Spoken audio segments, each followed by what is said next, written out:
ನಮಸ್ಕಾರ. ಅದ್ಭುತ ನಡಿಗೆ ನ್ಯೂಸ್ಗೆ ಸ್ವಾಗತ. ವಾರ್ತೆಗಳ ಮುಖ್ಯಾಂಶಗಳು. ಲಿಂಗಾಯತ ಮಠಗಳು, ಜಾತ್ಯತೀತ ಮಠಗಳು, ಜಗದ್ಗುರು ಶ್ರೀ ಫಕೀರ ದಿಂಗಾಲೇಶ್ವರ ಮಹಾಸ್ವಾಮಿಗಳು. ಗಂಗಾವತಿ. ಲಿಂಗಾಯತ ಮಠಗಳು ಯಾವುದೇ ಒಂದು ಜಾತಿಗೆ ಸೀಮಿತವಾಗಿಲ್ಲ, ಅವು ಸಂಪೂರ್ಣವಾಗಿ ಜಾತ್ಯತೀತ ಮಠಗಳಾಗಿವೆ ಎಂದು ಶಿರಹಟ್ಟಿಯ ಫಕೀರ ದಿಂಗಾಲೇಶ್ವರ ಮಹಾಸ್ವಾಮಿಗಳು ಸ್ಪಷ್ಟಪಡಿಸಿದ್ದಾರೆ.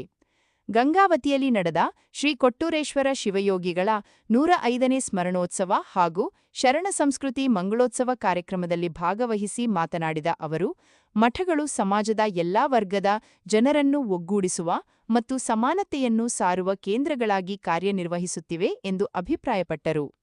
ಕಾರ್ಯಕ್ರಮದ ನಂತರ ಮಾಧ್ಯಮದವರೊಂದಿಗೆ ಮಾತನಾಡಿದ ಶ್ರೀಗಳು, ಶರಣರ ತತ್ವಗಳು ಮತ್ತು ಬಸವಾದಿ ಶರಣರ ವಚನಗಳು ಇಂದಿಗೂ ಸಮಾಜಕ್ಕೆ ದಾರಿದೀಪವಾಗಿವೆ ಎಂದರು.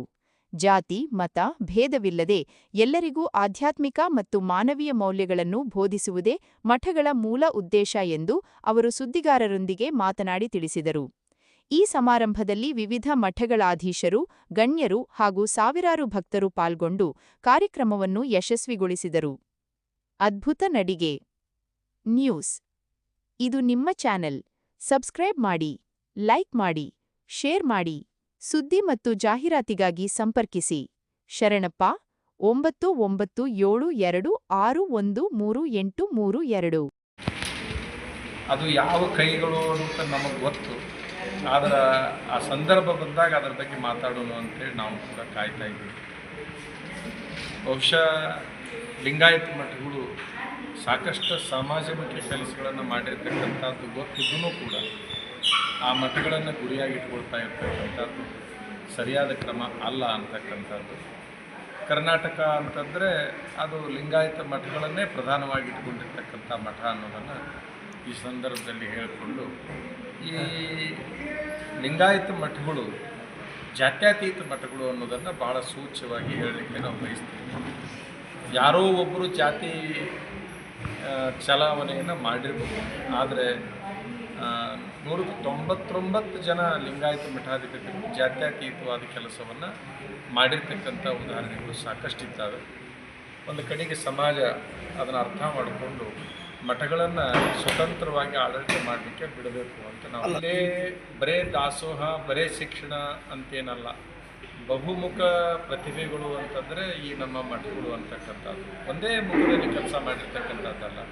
ಸಾಹಿತ್ಯಿಕ ಚಟುವಟಿಕೆಗಳು, ಸಾಂಸ್ಕೃತಿಕ ಚಟುವಟಿಕೆಗಳು, ಕೃಷಿ ಚಟುವಟಿಕೆಗಳು, ಪರಿಸರ ಜಾಗೃತಿ ಚಟುವಟಿಕೆಗಳು, ವೈಜ್ಞಾನಿಕ ಕಾರ್ಯಗಳು, ಇಂತಹ ಎಲ್ಲ ರಂಗಗಳಲ್ಲಿ ಕೆಲಸ ಮಾಡಿರ್ತಕ್ಕಂಥದ್ದನ್ನು ನಾವು ಗಮನಿಸ್ತೀವಿ.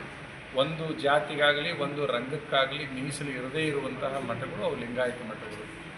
ಅಂತಹ ಮಠಗಳ ವ್ಯವಸ್ಥೆಯನ್ನು ನಾಶ ಮಾಡಬೇಕನ್ನುವಂಥದ್ದು ಒಂದು ಹುನ್ನಾರ ನಡೆದಿದೆ. ಹಾಗಾಗಿ ವರ್ಷಕ್ಕೊಂದು ಮಠಗಳನ್ನು ಆಯ್ಕೆ ಮಾಡಿಕೊಂಡು ಆ ಮಠಗಳನ್ನು ಅವನತಿಯತ್ತ ಸಾಗಿಸಬೇಕು, ಮಠಗಳ ತೇಜೋವಧೆ ಮಾಡಬೇಕು, ಮಠಾಧಿಪತಿಗಳ ತೇಜೋವಧೆ ಮಾಡಬೇಕು ಅನ್ನುವಂಥದ್ದು ಇದು ನಡೀತಾ ಇದೆ. ಸಮಾಜದ ಮೀಸಲಾತಿಗಾಗಿ ಹೋರಾಡಿದಂಥ ಸ್ವಾಮಿಗಳನ್ನೇ ಗುರಿ ಮಾಡಿ ಇಟ್ಕೊಳ್ಳೋದು ಎಷ್ಟು ಸರಿ ಅಂತ ನಾನು ಹೇಳ್ತಾ ಇರೋದು. ಒಬ್ಬರ ಪರ್ಟಿಕ್ಯುಲರ್ ಆಗಿ ಒಬ್ಬರ ಸ್ವಾಮಿಗಳು ಅಂತ ಅನ್ಕೊಳ್ಳೋದು ಬೇಡ.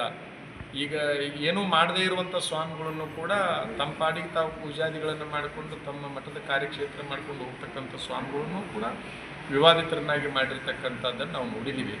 ಹಾಗಾಗಿ ಅದು ಮುಖ್ಯವಾಗಿ ಅವರಿಗೆ ಎದ್ದು ಕಾಣೋ ಸ್ವಾಮಿಗಳು ಗುರಿ ಆಗ್ತಾ ಇದ್ದಾರೆ ಹೊರತಾಗಿ ಬೇರೆ ಒಂದು ರಂಗ ಅನ್ನುವಂಥದ್ದನ್ನು ನಾವು ಹೇಳಲಿಕ್ಕೆ ಬಯಸೋದು.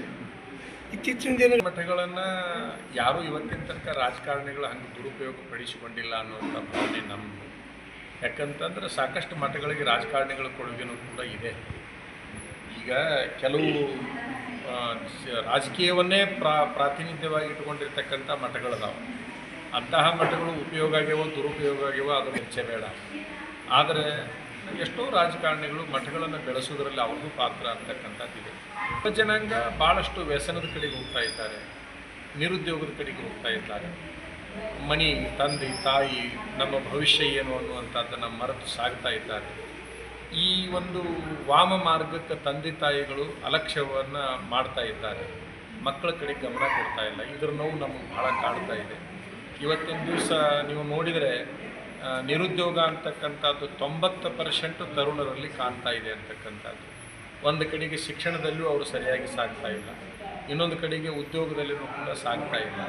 ಇದು ದೇಶದ ದೃಷ್ಟಿಯಿಂದ ನೋಡಿಕೊಂಡಂಥ ಸಂದರ್ಭದಲ್ಲಿ, ಆ ತರುಣರ ದೃಷ್ಟಿಯಿಂದ ನೋಡಿಕೊಂಡಂಥ ಸಂದರ್ಭದಲ್ಲಿ ಇನ್ನೊಂದು 20 ವರ್ಷಕ್ಕೆ ಬಹಳ ದೊಡ್ಡ ಹಾಹಾಕಾರ ಬರುವಂಥ ಕೆಟ್ಟ ಪರಿಸ್ಥಿತಿ ನಿರ್ಮಾಣ ಆಗುತ್ತೆ ಅಂತ ನಮಗನಿಸ್ತಾ ಇದೆ. ಮನುಷ್ಯನನ್ನು ಹರ್ಕೊಂಡು ತಿನ್ನುವಂಥ, ಬಳ್ಕೊಂಡು ತಿನ್ನುವಂಥ ಕಾಲ ಬಂದರೆ ಅದನ್ನು ನಾವು ಆಶ್ಚರ್ಯ ಪಡಬೇಕಾಗಿಲ್ಲ ಅಂತಕ್ಕಂಥದ್ದು. ಯಾಕಂದರೆ ಹೈಸ್ಕೂಲ್ ಲೆವೆಲ್ನಾಗಿನ ಹುಡುಗರು ಯಾವ ರೀತಿ ಚಟಗಳನ್ನು ಮಾಡ್ತಾ ಇದ್ದಾರೆ ಅನ್ನೋದನ್ನು ನೋಡಿಕೊಂಡಾಗ ನಮ್ಮ ದೇಶದ ಭವಿಷ್ಯ ಸರಿಯಿಲ್ಲ ಅಂತಕ್ಕಂಥದ್ದು. ಹಾಗಾಗಿ ನಾವು ಸರ್ಕಾರಕ್ಕೆ ಎಷ್ಟೋ ಸಾರಿ ವ್ಯಸನಾಧೀನರಾಗಿ ಹಾಳಾಗಿ ಹೋಗ್ತಕ್ಕಂತಹ ತರುಣರಿಗೆ ಈ ಸರ್ಕಾರ ಸಪ್ಲೈ ಮಾಡ್ತಕ್ಕಂಥ ಮಾದಕ ವಸ್ತುಗಳೇ ಕಾರಣ ಆಗ್ಯಾವ. ಹಾಗಾಗಿ ಸರ್ಕಾರ ಲಾಭಕ್ಕಾಗಿ ಏನು ಮಾದಕ ವಸ್ತುಗಳ ಉತ್ಪಾದನೆಯನ್ನು ಮಾಡ್ತಾ ಇದೆ, ಆ ತರುಣರನ್ನು ಗುರಿಯಾಗಿ ಇಟ್ಟುಕೊಂಡು ಹಣವನ್ನು ನಿರ್ಲಕ್ಷ್ಯ ಮಾಡಿ ಒಂದಿಷ್ಟು ಅದನ್ನು ನಿಲ್ಲಿಸಬೇಕು ಅನ್ನುವಂಥದ್ದು ನಮ್ಮ ಅಭಿಪ್ರಾಯ. ಇತ್ತೀಚೆಗೆ ಏನು ಮಾಡಿದರು ಅಂತಂದರೆ, ನಿಮಗೆಲ್ಲ ಗೊತ್ತು, 2ನೇತ್ತ 3ನೇತ್ತಕ್ಕೆ ಇರುವಂಥ ಹುಡುಗರನ್ನು 5ನೇತ್ತದ ಒಳಗನೆ ಅವ್ರನ್ನ ಒಯ್ದು ರೆಸಿಡೆನ್ಸಿಯಲ್ಲಿಗೆ ಸೇರಿಸಿ ಬಂದರು.